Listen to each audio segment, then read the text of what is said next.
Assalamualaikum warahmatullahi wabarakatuh. Saya Haya Sofa dari Komunikasi Penyiaran Islam KPI 1A.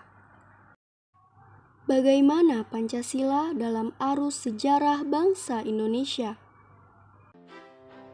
Pancasila merupakan dasar resmi negara kebangsaan Indonesia sejak 18 Agustus 1945. Hal ini terjadi karena pada waktu itulah Pancasila disahkan oleh PPKI, lembaga atau badan konstitut yang memiliki kewenangan dalam merumuskan dan mengesahkan dasar negara Indonesia merdeka. Pada awal era reformasi 1998 muncul anggapan bahwa Pancasila sudah tidak berlaku lagi karena sebagai produk rezim Orde Baru. Anggapan ini muncul karena pada zaman Orde Baru, sosialisasi Pancasila dilakukan melalui penataran P4 yang syarat dengan nuansa doktrin yang memihak kepada rejim yang berkuasa pada waktu itu.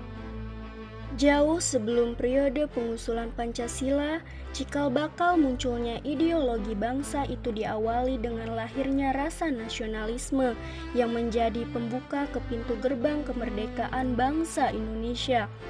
Ahli sejarah Sartono Kartodirjo sebagaimana yang dikutip oleh Muchtar Pabotinggi dalam artikelnya yang berjudul Pancasila sebagai Modal Rasionalitas Politik.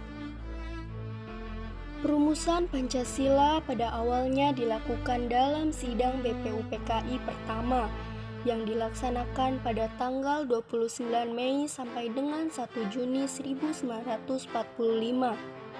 BPUPKI dibentuk oleh pemerintah pendudukan Jepang pada tanggal 29 April 1945 dengan jumlah anggota 60 orang. Badan ini diketahui oleh Dr. Rajiman Wedioningrat yang didampingi oleh 2 orang ketua muda, wakil ketua yaitu Raden Panji Suroso dan Ichi Bangase yaitu orang Jepang. BPUPKI dilantik oleh Letjen Kumakichi Harada, Panglima Tentara ke-16 Jepang di Jakarta pada tanggal 28 Mei 1945. Sehari setelah dilantik, tanggal 29 Mei 1945 dimulailah sidang yang pertama dengan materi pokok pembicaraan calon dasar negara. Siapakah saja tokoh-tokoh yang berbicara dalam sidang BPUPKI tersebut?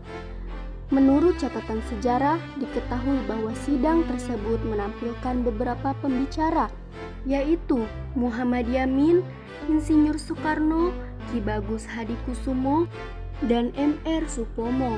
Keempat tokoh tersebut menyampaikan usulan tentang dasar negara menurut pandangannya masing-masing. Meskipun demikian, perbedaan pendapat di antara mereka tidak mengurangi semangat persatuan dan kesatuan demi mewujudkan Indonesia merdeka. Sikap toleransi yang berkembang di kalangan para pendiri negara seperti inilah yang seharusnya perlu diwariskan kepada generasi berikut, termasuk kita. Salah seorang pengusul calon dasar negara dalam sidang BPUPKI adalah Insinyur Soekarno yang berpidato pada tanggal 1 Juni 1945. Pada hari itu, Insinyur Soekarno menyampaikan 5 butir gagasan tentang dasar negara sebagai berikut. Yang pertama, nasionalisme atau kebangsaan Indonesia. Yang kedua, internasionalisme atau peri kemanusiaan. Yang ketiga, mufakat atau demokrasi. Yang keempat, kesejahteraan sosial. Dan yang kelima, ketuhanan yang berkebudayaan. Kelima butir gagasan itu oleh Soekarno diberi nama Pancasila. Selanjutnya, Soekarno juga mengusulkan jika seandainya peserta sidang tidak menyukai angka 5, maka ia menawarkan angka 3, yaitu Trisila, yang terdiri atas 1. Sosionasionalisme, yang kedua sosiodemokrasi, dan yang ketiga ketuhanan yang Maha Esa. Soekarno akhirnya juga menawarkan angka 1, yaitu Ekasila yang berisi asas gotong royong. Sejarah mencatat bahwa pidato lisan Soekarno inilah yang di kemudian hari diterbitkan oleh Kementerian Penerangan Republik Indonesia dalam bentuk buku yang berjudul Lahirnya Pancasila 1947. Dari judul buku tersebut menimbulkan kontroversi seputar lahirnya Pancasila. Di satu pihak, ketika Soekarno masih berkuasa, terjadi semacam pengultusan terhadap Soekarno sehingga tanggal 1 Juni selalu dirayakan sebagai hari lahirnya Pancasila. Di lain pihak, ketika pemerintah Soekarno jatuh, muncul upaya-upaya desoekarnoisasi oleh penguasa Orde Baru sehingga dikesankan seolah-olah Soekarno tidak besar jasanya dalam penggalian dan perumusan Pancasila. Setelah pidato Soekarno, sidang menerima usulan nama Pancasila bagi dasar filsafat negara yang diusulkan oleh Soekarno dan kemudian dibentuk panitia kecil 8 orang, yaitu terdiri dari Kiai Bagus Haji Kusumo, Kiai Haji Wahid Hasyim, Muhammad Yamin, Sutarjo, Maramis, Oto Iskandar Dinata, dan Muhammad Hatta. Sidang BPUPKI kedua pada tanggal 10 sampai 16 Juli 1945 adalah disetujuinya naskah awal pembukaan hukum dasar yang kemudian dikenal dengan nama Piagam Jakarta.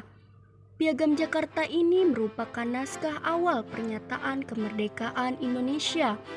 Pada alinea keempat, Piagam Jakarta itulah terdapat rumusan Pancasila sebagai berikut. Yang pertama, ketuhanan dengan kewajiban menjalankan syariat Islam bagi pemeluk-pemeluknya. Kedua, kemanusiaan yang adil dan beradab. Yang ketiga, persatuan Indonesia. Yang keempat, kerakyatan yang dipimpin oleh hikmat kebijaksanaan dalam permusyawaratan perwakilan. Dan yang kelima, keadilan sosial bagi seluruh rakyat Indonesia. Naskah awal atau pembukaan hukum dasar yang dijuluki Piagam Jakarta ini di kemudian hari dijadikan pembukaan Undang-Undang Dasar 1945 dengan sejumlah perubahan.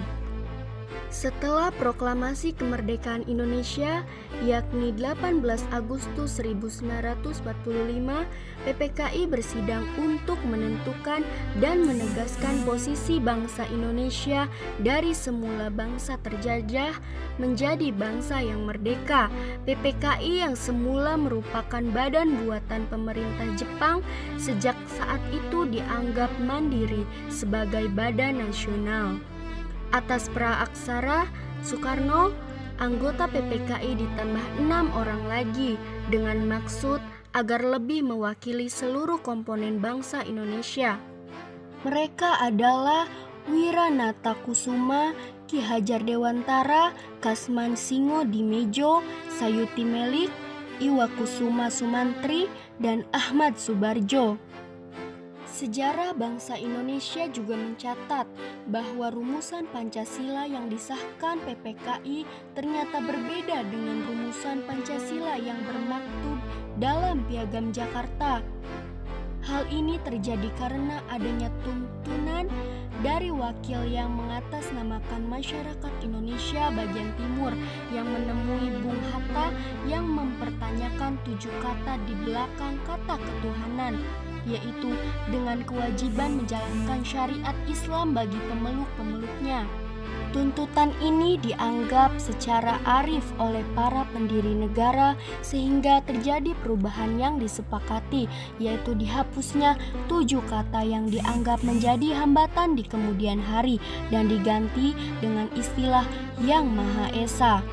Setelah kemerdekaan Indonesia diproklamasikan yang kemudian diikuti dengan pengesahan Undang-Undang Dasar 1945, maka roda pemerintahan yang seharusnya dapat berjalan dengan baik dan tertib ternyata menghadapi sejumlah tantangan yang mengancam kemerdekaan negara dan eksistensi Pancasila. Salah satu bentuk ancaman itu muncul dari pihak Belanda yang ingin menjajah kembali bangsa Indonesia.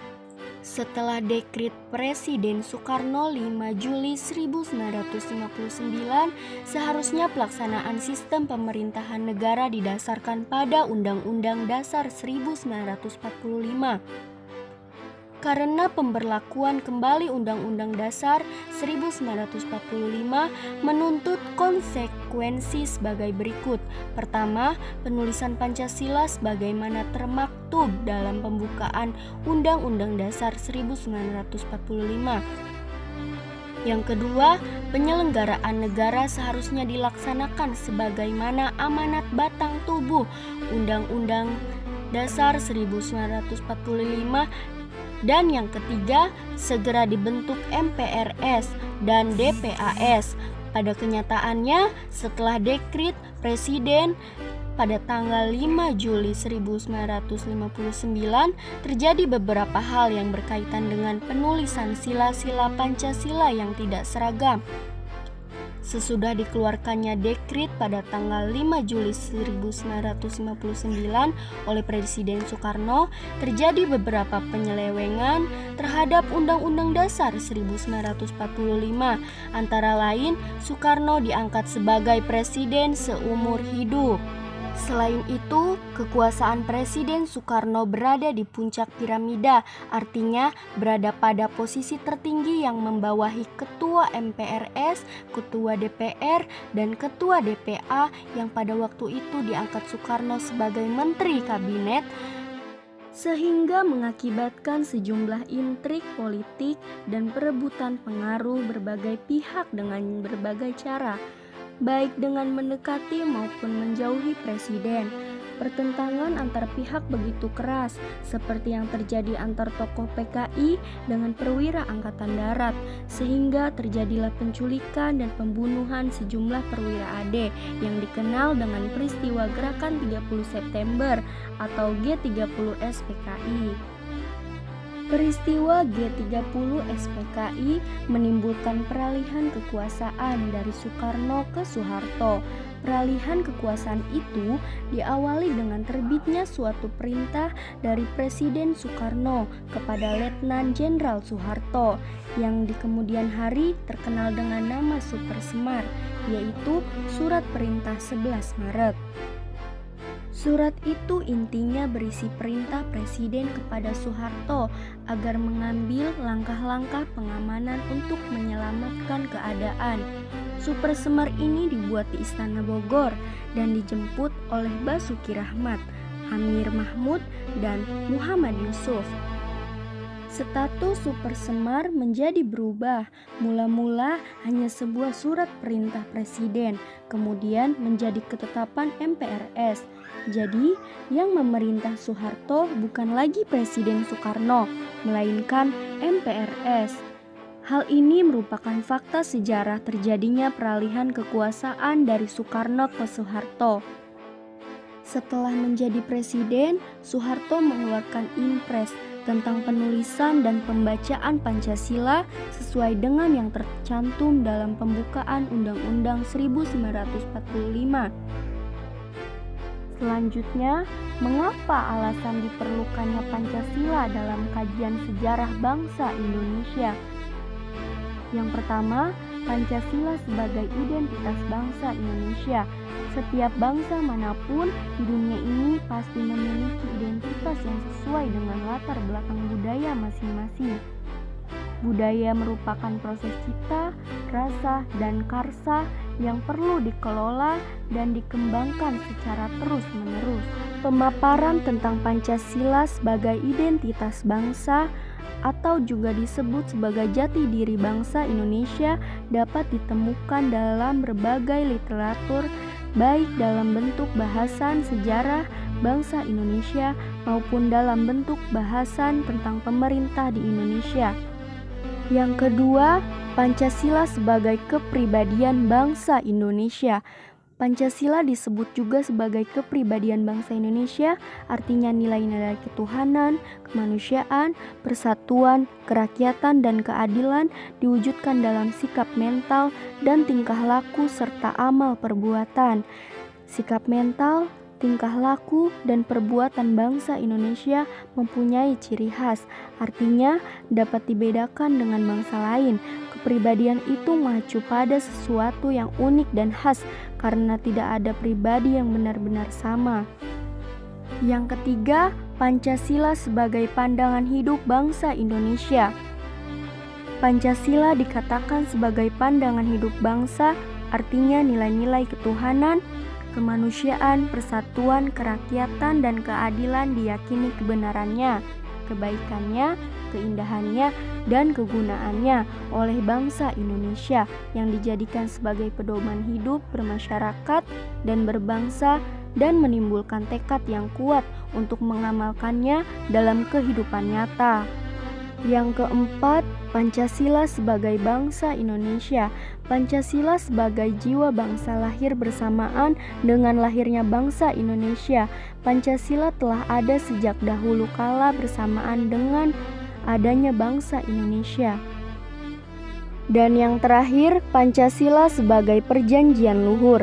Perjanjian luhur artinya nilai-nilai Pancasila sebagai jiwa bangsa dan kepribadian bangsa disepakati oleh para pendiri negara atau political consensus.